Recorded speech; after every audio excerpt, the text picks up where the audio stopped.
The moment it's half time, it's Arsenal 1, Palace 0, and what we're seeing here is a sort of first half of two halves, if that makes sense.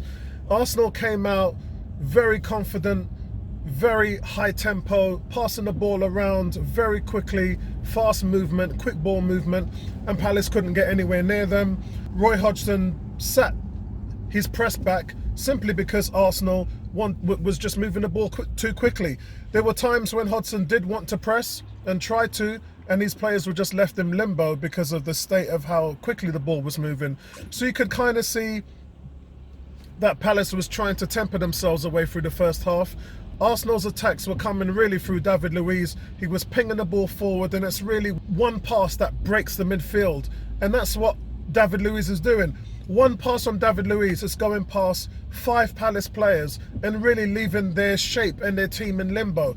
They want to press, Palace want to commit, but they just can't do it because David Luiz is springing them off. And it's in that fashion why the goal started. Ball comes through, splits the midfield right into Ozil. Ozil finds Lacazette, who's got 3 defenders around him. He tees off the ball to Aubameyang. His first touch takes it away from the central defender on his left, and then with his right foot he slots it to on the side of the goalkeeper. With the goalie didn't even move. It was slick, typical Arsenal / Manchester City football, and that sees Arsenal up at the half time. But you could see Hodgson has changed the shape of the team. He's moved 3 up front to try and apply a little bit more pressure on where Arsenal was getting too comfortable in possession.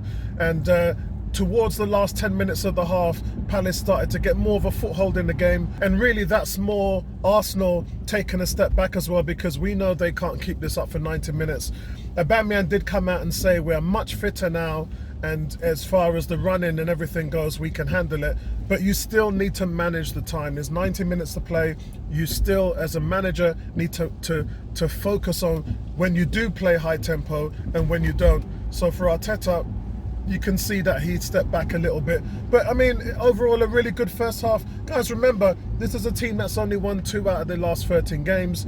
This is a team that has had horrific away form, and they come in and put a first half like this in against Palace away from home, a place that we notoriously haven't done well at. Peace, man. I hope you enjoyed the first half.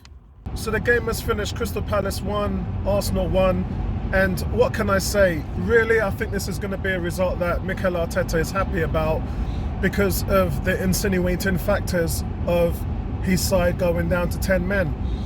In the 67th minute, what happens is Aubameyang goes in, studs showing, clearly high, above the ankle, really dangerous challenge, and the referee gives him a yellow for it.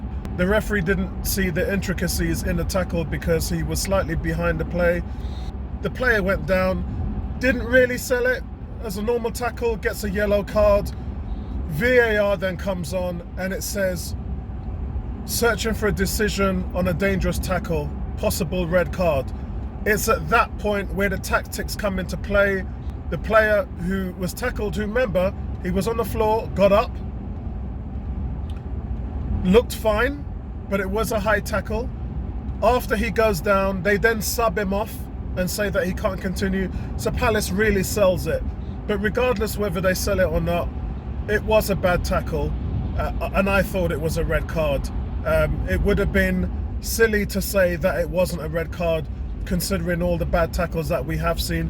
It wasn't intended, but that doesn't really help it. Aubameyang's not the type of player who has a history of doing that, let alone having a red card.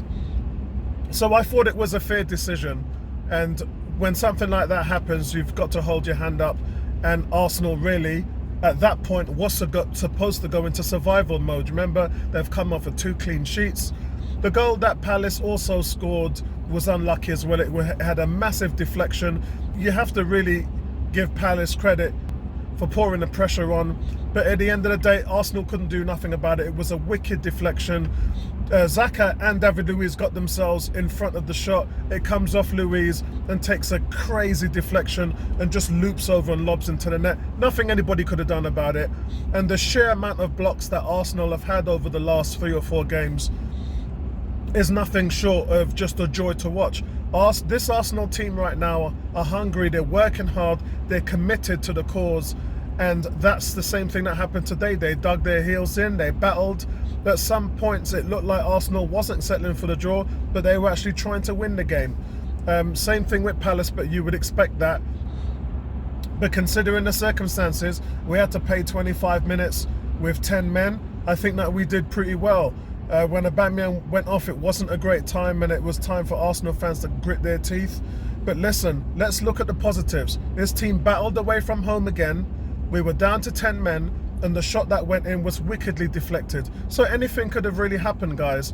At the end of the day, this Arsenal team is not reactive. They are very proactive. They take the game to the teams, and that's exactly what they did again today.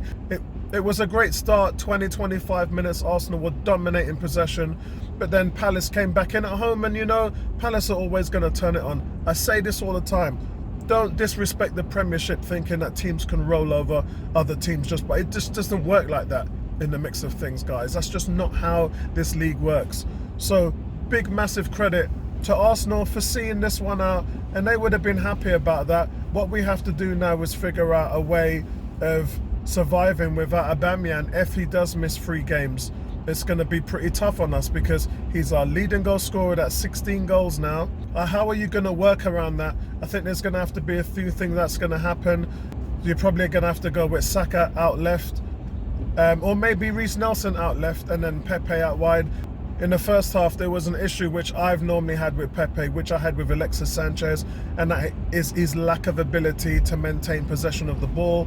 You could see that there was a few sloppy occasions, 3 or 4 times, that he just lost the ball in possession, and you can't really work this system like that. And as again I talked about Reece Nelson versus Pepe, these are the reasons why Pepe was on the bench, and these are the reasons why Reece Nelson was starting in front of Pepe. So I don't know really how they're going to work this without Aubameyang, because you're going to have to find some goals from somewhere, and it's a real bad trade-off when you consider if you take Aubameyang out, there's not a lot of goals in the team.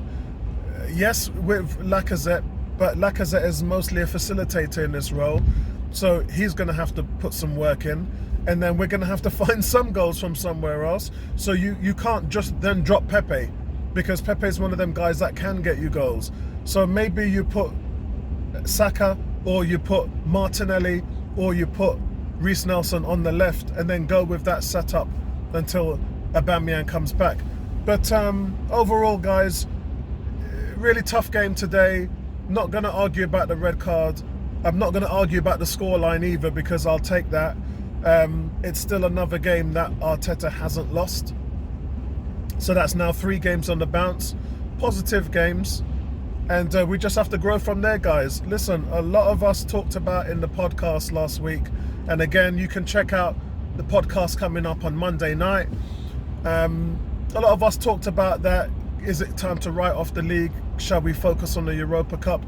I think that's probably going to be the consensus going forward.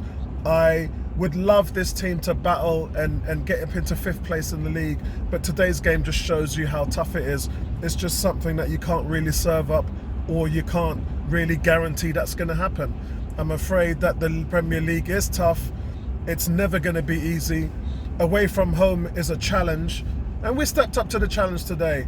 But to understand that Palace are a point ahead of us, and they're in 9th place, and we look the better team today. It's just the way how things are going to go. So listen, well done for the performance today.